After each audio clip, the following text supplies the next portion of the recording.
Hey guys, check out this Milwaukee tool compatible battery. Each battery holds 6,000 milliamp hours.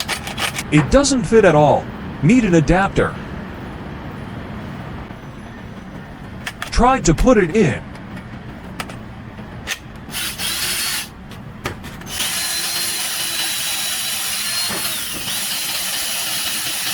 And it works fine. With this adapter, my tools can not only use Milwaukee batteries, but also this dual tool compatible battery. Check out this battery. This one is normal.